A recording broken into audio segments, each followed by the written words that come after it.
A teenage girl named Casey Wilson regains consciousness in the trunk of a car. Oh my God. Oh no! No!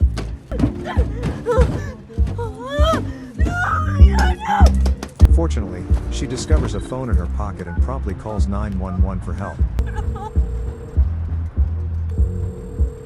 Capturing the attention of retired operator Jordan Turner.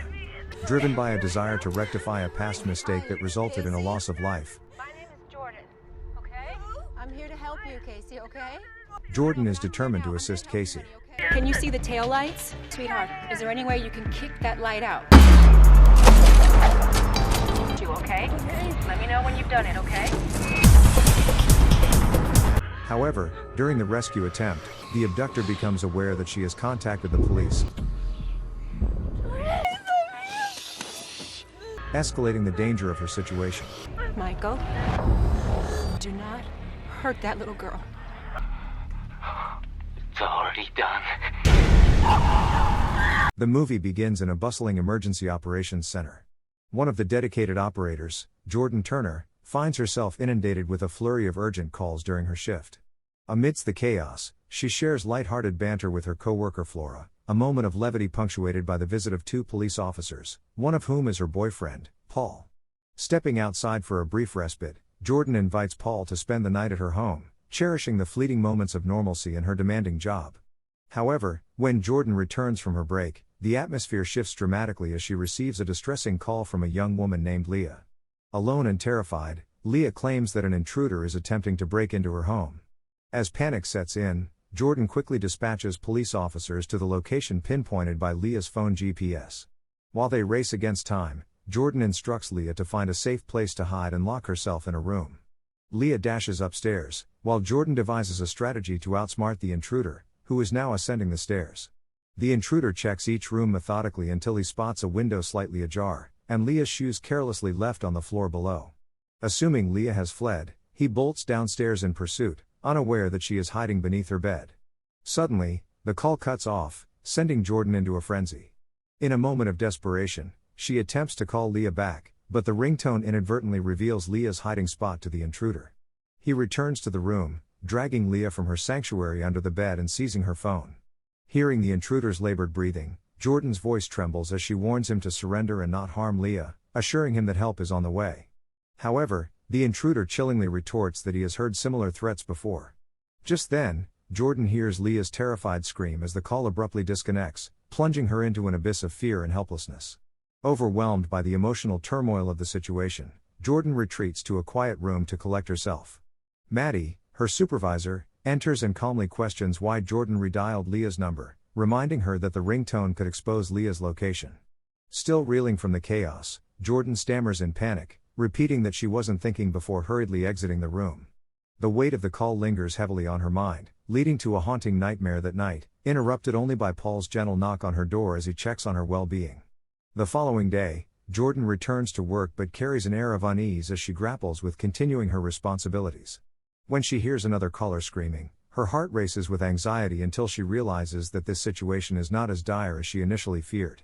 However, her relief is short-lived when news breaks of police discovering Leah's lifeless body in a field in Lancaster. Seeking solace, Jordan steps out onto the balcony for fresh air, where Paul joins her for support. In a moment of contemplation, she cites her father, a former LAPD officer, who emphasizes that being a cop can be the difference between life and death on any given day. Fast forward 6 months later, Jordan finds herself taking anti-anxiety medication to cope with the demands of her job. Though still working at the 911 emergency center, she has transitioned into a trainer role, guiding new recruits through their training and sharing insights about what to expect in this high-stakes environment. Meanwhile, elsewhere in Los Angeles, two teenage girls, Autumn and Casey, spend time together at the mall. Autumn rushes off to pick up her brother, leaving Casey alone, unaware of how quickly life can change in an instant. As Casey steps out, she realizes that Autumn has left behind her burner phone. While dialing her mother amidst the bustling parking lot, a car suddenly reverses, narrowly missing her. Startled, she curses at the driver and bends down to retrieve her now broken phone. In a shocking turn, the driver seizes her from behind and incapacitates her with chloroform. Meanwhile, at the 911 headquarters, Jordan is introducing new recruits to the realities of their work by connecting them with a recently hired operator. Just as they engage in conversation, the operator receives a call that turns out to be from Casey, who has regained consciousness in the trunk of the car. Desperate and panicked, she dials 911 using Autumn's spare phone, but her fear makes it difficult for her to communicate clearly. Sensing the urgency, the operator begins to panic and turns to Jordan for guidance. Taking over the operator's seat, Jordan speaks soothingly to Casey, striving to calm her down amid the chaos. However, the challenge arises: being a prepaid phone, it lacks GPS capabilities, leaving them without a precise location for police dispatch. With Maddie's encouragement, Jordan manages to steady Casey's nerves, coaxing her into describing her abduction and surroundings in detail. Once she has gathered essential information about Casey's kidnapper and vehicle, Jordan promptly relays the details to all patrolling officers, news that reaches Paul, who is relieved to hear Jordan back in action. Meanwhile, Maddie organizes the necessary paperwork for tracing Casey's phone. As they determine that Casey is being driven along the freeway, Jordan instructs her on how to kick out the taillights from inside the trunk. With newfound determination, Casey follows through and then extends her hand out of the trunk to wave at passing drivers for help. Jordan updates her colleagues about Casey's dire situation when one of them receives a 911 call from a driver who spots Casey's waving hand. They quickly ascertain which highway she's on and manage to note the license plate number. However, complications arise when they discover that the kidnapper has switched plates, complicating their efforts to identify him. The calling driver attempts to get a closer look at the abductor despite warnings from the operator, which raises suspicion in the kidnapper and causes him to abruptly exit the freeway. With their search becoming increasingly difficult, Jordan instructs Casey to search the trunk for anything useful now that they are off the freeway. Casey rummages through the confined space and finds cans of paint and a screwdriver. However, when she uncovers a shovel, panic sets in as she fears her abductor intends to use it to bury her. Jordan reassures her with a promise: once this ordeal is over, they will watch Casey's favorite movie, Bridesmaids. In a strategic move, Jordan instructs Casey to open the paint cans in the trunk and pour them out through a small opening to create a visible trail for the police. However, when the kidnapper stops at a red light, another driver notices paint seeping from his trunk, raising alarms for the abductor. Recognizing that something is amiss, he veers off into a secluded area and threatens Casey, but she cleverly manages to conceal her phone, holding on to hope as she fights against fear. The driver from earlier parks nearby, clearly uneasy about the kidnapper's erratic behavior. When attempts to reason with him fail, the kidnapper resorts to violence, attacking the man and knocking him out with a shovel before forcibly transferring Casey into the driver's car. Shortly thereafter, Paul and his partner stumble upon the kidnapper's abandoned vehicle, where they find evidence of a struggle, including blood from the earlier altercation. Among the debris is a shattered bottle of chloroform, sparking an idea in Paul's mind to lift fingerprints that could lead to the kidnapper's identity. Meanwhile, Casey remains on the line with Jordan, informing her that she has switched vehicles and that the driver is unconscious beside her. Just as she describes her surroundings, the driver awakens and begins to scream, drawing the attention of the kidnapper. In a swift and brutal reaction, the kidnapper halts the car, opens the trunk, and murders the driver with a screwdriver before stuffing his body back inside. Overwhelmed with guilt and panic, Casey blames herself for the man's death, but Jordan manages to calm her down, urging her to retrieve the driver's ID to help identify his car. As the kidnapper realizes he's running low on gas, he pulls into a nearby gas station. Casey notices that her phone's battery is dwindling but devises a plan.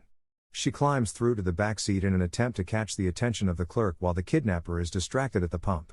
The clerk spots Casey and bravely confronts the kidnapper with a knife, demanding he open the car. However, in a shocking turn of events, the kidnapper retaliates by incapacitating the clerk with gasoline and igniting him in flames. Casey reels from this latest failed attempt at rescue as her captor knocks her unconscious once more. Back at 911 headquarters, Jordan grows increasingly anxious as communication with Casey falters, and there are no signs of her whereabouts. Fortunately, they manage to match a fingerprint found on the chloroform bottle to a man named Michael Foster. Paul and his partner hastily head to Michael's home to gather information and question his bewildered wife about her husband's location. Meanwhile, Michael arrives at his destination and retrieves Casey from the trunk, only to discover that she has a phone and it is connected to the police line. Realizing he's cornered, he hears Jordan address him by name and warn him that law enforcement is at his house with his family. Panic sets in for Michael as he processes this revelation. When Jordan urges him to surrender peacefully and spare Casey, he chillingly responds that it's already done before abruptly ending the call. This chilling admission sends a wave of dread through Jordan as she connects him to Leah's kidnapping and murder from 6 months prior. She informs Paul that the call has dropped but notes that the last GPS ping was in Santa Clarita Hills. Paul speculates at Michael's office that the striking resemblance between Casey and Michael's deceased sister could link Casey's abduction. He retrieves an old photograph and questions Michael's wife about its location. She reveals it is situated in Santa Clarita Hills. With this information, Jordan uses the license plate from the picture to trace the address while warning Paul of Michael's connection to Leah's murder. As police raid Michael's house, they find no trace of Casey or evidence related to her kidnapping. Meanwhile, it becomes apparent that Michael has taken Casey to an underground bunker where he prepares her for an ominous medical procedure, setting a chilling tone for what lies ahead. He strips her of her clothes and binds her to a chair, but Casey manages to free her arms and cleverly sprays Michael with hairspray before making a desperate attempt to flee. Unfortunately, her escape is short-lived, as Michael quickly recaptures her. Meanwhile, Maddie urges Jordan to go home and rest, reminding her that she has done everything possible to help Casey and that the situation is now in the hands of the police. Yet, Jordan remains in the call center late into the night, haunted by the echoes of Casey's last call. Paul reaches out to reassure her as the police search each passing car in the vicinity, promising that they will find Casey alive. Still unable to find peace, Jordan resolves to drive to the old house herself. Inside, she discovers old photographs of Michael and his sister, revealing a poignant image of her battling cancer at a time when Casey is around the same age. Feeling defeated by the lack of clues, Jordan prepares to leave but is suddenly drawn to a familiar sound emanating from the yard, the metallic clanging against a flagpole that echoes Casey's final moments on the phone. She begins to search the area and stumbles upon Casey's broken phone, along with a hatch leading underground. In a moment of determination, she drops her phone, attempts to report her findings, and decides to venture in without waiting for backup. As she navigates the bunker, she finds Michael engrossed in a sinister task. When she notices him approaching, she quickly hides in the room where Casey had been earlier, only to uncover a horrifying scene.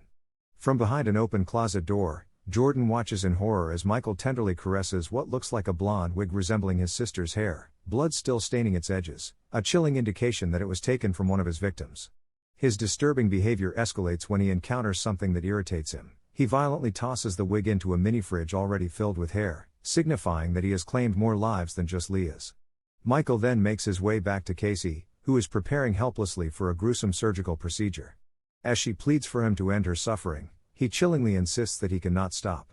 Just as he begins to cut into Casey's scalp, Jordan intervenes, striking him in the head with a mannequin until he collapses. She swiftly uses a scalpel to cut Casey free from her restraints, but Michael regains consciousness and confronts her.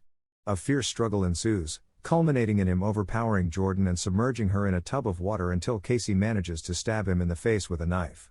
The two women make a frantic dash for freedom with Michael hot on their heels. Outside, Casey stabs him in the back with surgical scissors, but he shows little sign of pain as he yanks them from his flesh, preparing to turn them against her.